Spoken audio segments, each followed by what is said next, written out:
So well और बता भाई, ठंड वंड कैसी है? इधर तो भाई तगड़ी है। मैं देख रहा था बहुत दिनों से कमेंट कर रहे थे आप लोग कि भाई ठंड लग रही है, अब तो पढ़ाई में मन भी नहीं लग रहा है। पढ़ लो भाई पढ़ लो, और कितने दिन बचे हैं तुम्हारे बताओ?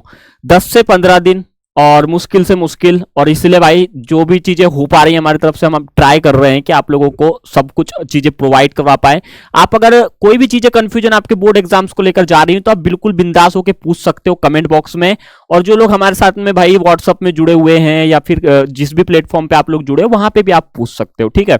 एक कॉमन जो सवाल था आप लोगों का आ रहा था लगातार मेरे पास में कुछ दिनों से, वो था आपके ऑब्जेक्टिव क्वेश्चंस को लेकर। आप लोगों को पता होगा कि इसको लेकर मैंने ऑलरेडी एक बार आप लोगों के वीडियोस कवर किए हैं ऑब्जेक्टिव क्वेश्चंस को लेकर। उसमें भी आप लोगों की बहुत सारी डिफिकल्टी थी कि लाइक इन समय में जो आपके पास कम सफिशिएंट टाइम बचा नहीं है, उन टाइम में आप लोग को ऑब्जेक्टिव कैसे पढ़ना चाहिए, कहां से पढ़ना चाहिए, और ऑब्जेक्टिव कहां से पूछे जाते हैं। इसके ऊपर मैंने आपको मेरे प्रीवियस वीडियो में बताया था कि मैं आपको और बेटर तरीके से एनालिसिस करके बताऊंगा। आज की इस वीडियो में आपको मैं वही बताने वाला हूं। और आप लोगों को पता है कि ऑब्जेक्टिव जो क्वेश्चंस हैं उनका वेटेज इस बार ज्यादा है, तो आप लोगों को ये चीजें पढ़ना बहुत इंपॉर्टेंट है। आइए इस वीडियो के माध्यम से जानने की कोशिश करते हैं ऑब्जेक्टिव क्वेश्चंस को लेकर और डिटेल्स में सब कुछ जानकारी। इस वीडियो को एंड तक जरूर देखना, एंड अगर चैनल पर नहीं हो तो ऑल्सो सब्सक्राइब जरूर कर दीजिएगा।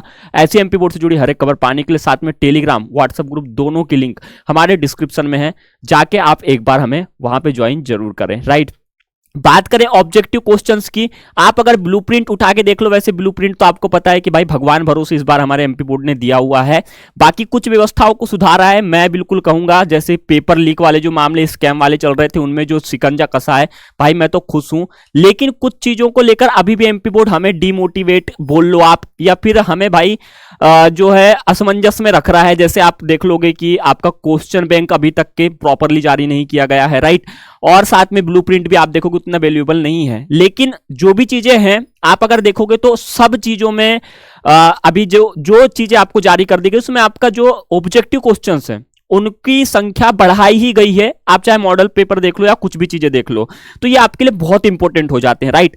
तो सबसे पहले मैं अगर बात करूं कि आपको ऑब्जेक्टिव क्वेश्चंस कैसे पढ़ना चाहिए, तो देखो बहुत सारे बच्चे क्या करते हैं कि जो मैंने टॉपर की कॉपी भी मेरे ग्रुप में शेयर की, आप देखना, मैंने उसी में ऑब्जर्व किया था और मैंने फिर उनसे कॉन्टेक्ट करके यही पूछा था कि आप लोग जब ऑब्जेक्टिव क्वेश्चंस पढ़ते हो उनको आप क्या करते हो कि आप हमेशा कोशिश ये करते हो कि आपके जब ऑब्जेक्टिव क्वेश्चंस आए तो उनको आप रटने की कोशिश करते हो, ठीक है। लेकिन ये आप लोगों के लिए कहीं ना कहीं मुझे लगता है कि उसे रटने से बेटर है आप लोग उसे अगर समझ के पढ़ो तो आप लोगों के लिए बेटर होगा। और भी चीजें हैं तो उनको रटो मत, क्योंकि ये रटोगे आपको भूल जाओगे। इसलिए आप कोशिश ये करो कि आप उनको अच्छे से समझो, ठीक है। मैं तुम्हें बताऊं कि कहां से आते हैं मोस्ट ऑफ दी जो आपके ऑब्जेक्टिव टाइप के क्वेश्चंस आते हैं, वो आप लोगों के जो बुक के अंदर से हैं, बुक के अंदर से आते हैं। तो कोई भी चैप्टर अगर आप पढ़ रहे हैं, मैं आपको एक सिंपल सी मेथड बताता हूं पढ़ने के लिए। आपको करना कुछ नहीं है, बस आप जब पढ़ने के लिए जाओ तो जो भी चैप्टर की आप पढ़ाई कर रहे हो, आपके पास अगर यूनिट वाइज आपके पास में क्वेश्चंस हैं, तो आप एक काम करिए कि उन यूनिट वाइज क्वेश्चंस को, जो यूनिट का आप पढ़ रहे हैं उसका एक बार चैप्टर भी आप लोग पढ़ लो। उसका आपका दो फायदे होंगे। एक तो आप लोगों के अगर वो चैप्टर आपको समझ में आता है तो आपके ऑब्जेक्टिव टाइप के क्वेश्चंस आपके लिए बहुत आसान हो जाएंगे, आपको तुक्का मारने में भी बहुत आसानी जाएगी।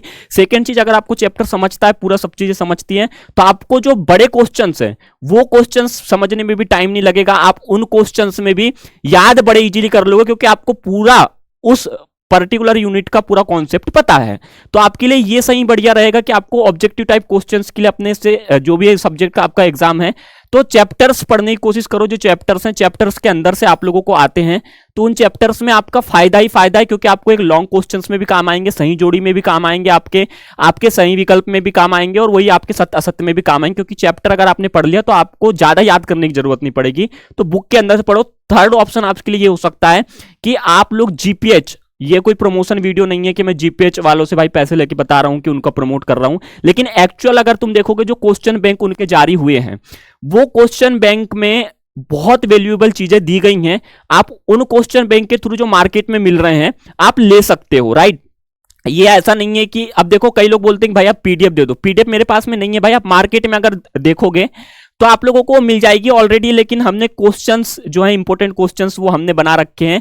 आप चाहे तो हमसे व्हाट्सएप से कांटेक्ट कर सकते हैं, हम आपको वहां पे प्रोवाइड कराने की कोशिश करेंगे। इंग्लिश मीडियम के तो बहुत कम है, हिंदी मीडियम के मिल ही जाएंगे, ठीक है।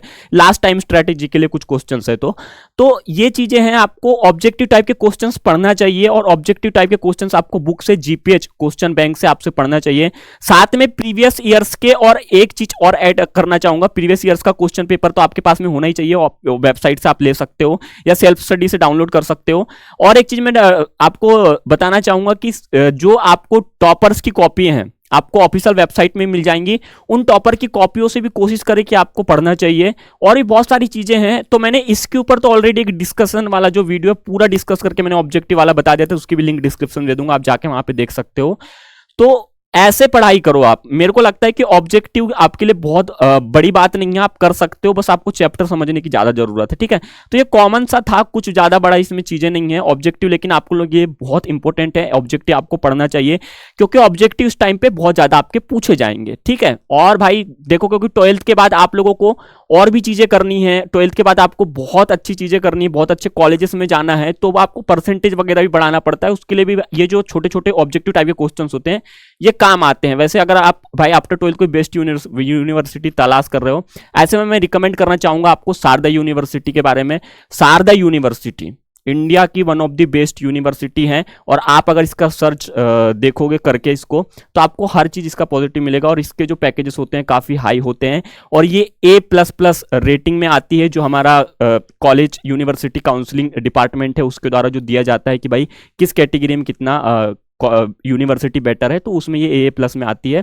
और भी बहुत सारी चीजें हैं इस यूनिवर्सिटी की खासियत। आप चाहें तो आफ्टर 12th अगर अच्छे यूनिवर्सिटी तलाश कर रहे हैं तो इसमें जाके विजिट कर सकते हैं। लिंक जो हमारी डिस्क्रिप्शन में दी गई है, अगर आप उससे जाके अभी विजिट करते हैं या फिर आप उससे जाके फॉर्म भरते हैं, तो आपको 100% स्कॉलरशिप मिलेगी, जहां पे आपकी पढ़ाई और भी ज्यादा आपके लिए आसान हो सकती है। लिंक डिस्क्रिप्शन में जाके एक बार जरूर चेक करें। बाकी और भी कोई चीजें, और भी कुछ सवाल आप लोगों के आते हैं, कुछ भी आते हैं, तो भाई कमेंट बॉक्स में पूछने से बिल्कुल मत डरा करो।